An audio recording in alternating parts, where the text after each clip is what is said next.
एक खिलाड़ी जिसने टीम इंडिया के लिए डेब्यू किया, फिर पूरे 5 साल तक इंतजार किया, वापसी की, टी20 वर्ल्ड कप जिताने में अहम भूमिका निभाई, लेकिन फिर भी उसकी जगह अभी पक्की नहीं हुई। जी हाँ, बात हो रही है संजू सैमसन की। जब इंडियन क्रिकेट के प्रिंस शुभमन गिल आए तो संजू की ओपनिंग छिन गई। अब 15 साल के वैभव सूर्यवंशी की एंट्री के बाद फिर कहानी दोहराई जा रही है।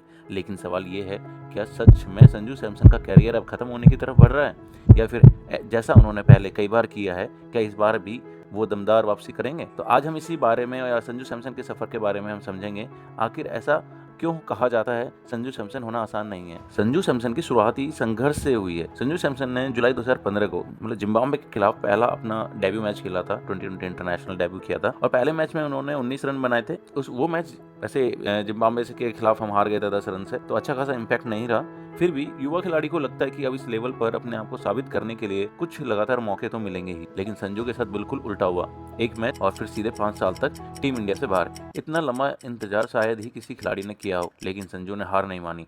आईपीएल हो या घरेलू क्रिकेट, उन्होंने लगातार रन बनाए अपनी टीम के लिए। 2019-20 में विजय हजारे ट्रॉफी में उन्होंने डबल सेंचुरी बनाई। 212 रन बनाकर नॉट आउट रहे थे संजू सैमसन, और वो भी फास्टेस्ट, सेकंड फास्टेस्ट उन्होंने डबल सेंचुरी मारी थी लिस्ट एक क्रिकेट में। तो उनकी परफॉर्मेंस देखकर आखिरकार 2020 टीम इंडिया में उनकी वापसी हुई। लेकिन असली कहानी तो अब शुरू होती है, क्योंकि वापसी के बाद भी संजू का संघर्ष खत्म नहीं हुआ। शुरुआत में उन्हें अलग अलग नंबरों पर खिलाया गया, कभी मौका मिला, कभी बेंच पर बैठना पड़ा। वजह थी एक्सपेरिमेंटल प्लेयर के तौर पर खिलाना अलग अलग पोजीशन पे, जो बिल्कुल भी ठीक नहीं रहता नए नए प्लेयर के लिए। फिर टीम मैनेजमेंट ने उन्हें ओपनिंग में आजमाया और 2022 में आयरलैंड के खिलाफ 77 रन की शानदार पारी खेली और सबका नजरिया बदल गया। यहीं से लगा कि भारत को अपना नया टी20 ओपनर मिल गया है। फिर 2024 रोहित शर्मा और विराट कोहली ने टी20 क्रिकेट से संन्यास लिया तो संजू सैमसन टीम इंडिया के रेगुलर ओपनर बन गए। उन्होंने लगातार 3 टी20 शतक लगाए और लगा कि अब इनकी जगह कोई नहीं छीन सकता।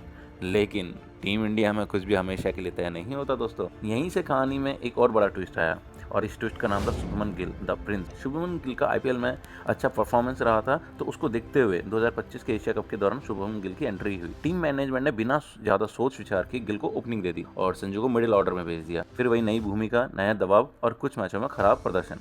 नतीजा, संजू प्लेइंग 11 से भी बाहर हो गए। हालांकि दूसरी तरफ शुभमन गिल भी टी20 में उम्मीद के मुताबिक प्रदर्शन नहीं कर पाए। करीब 100 दिन बाद टीम मैनेजमेंट ने अपना फैसला बदला और फिर एक बार फिर से संजू सैमसन को ओपनिंग का मौका दिया। और साउथ अफ्रीका सीरीज में वापसी के बाद संजू ने शानदार बल्लेबाजी की। ज्यादातर 5 मैचों की सीरीज में स्टार्टिंग के 3 मैच तो उनको खिलाए नहीं गए, उनको बैठा के बेंच पे बैठाए रखा। फिर लास्ट में जब उनको जो मैच खिलाया गया तो उन्होंने उसमें अच्छा परफॉर्मेंस किया, हाफ सेंचुरी लगाई। यहीं से फिर उनका जो 2026 के टी20 वर्ल्ड कप के लिए उनका लगभग खेलना तय हो चुका था। और जैसे ही वर्ल्ड कप आया, स्टार्टिंग के मैचों में उनकी परफॉर्मेंस बिल्कुल भी ठीक नहीं रही थी, वो काफी जूझ रहे थे। लेकिन जो इंपॉर्टेंट जो मैच थे, बड़े मैच में थे, 97 रन, 89 रन और फाइनल में भी 89 रन की शानदार पारी खेली।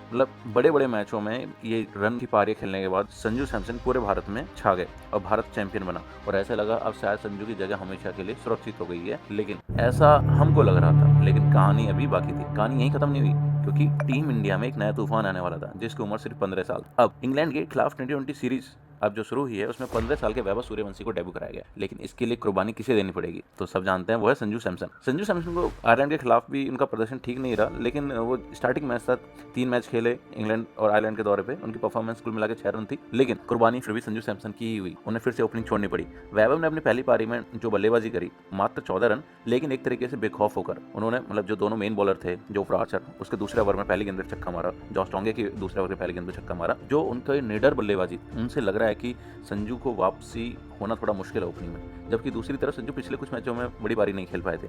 बस यहीं से सोशल मीडिया पर वही सवाल शुरू हो गया है, क्या टीम इंडिया भविष्य की तैयारी कर रही है? क्या 2028 वर्ल्ड कप तक वैभव ही भारत के पहले पसंदीदा ओपनर होंगे? और क्या संजू सैमसन को एक बार फिर अपनी जगह बचाने के लिए संघर्ष करना पड़ेगा?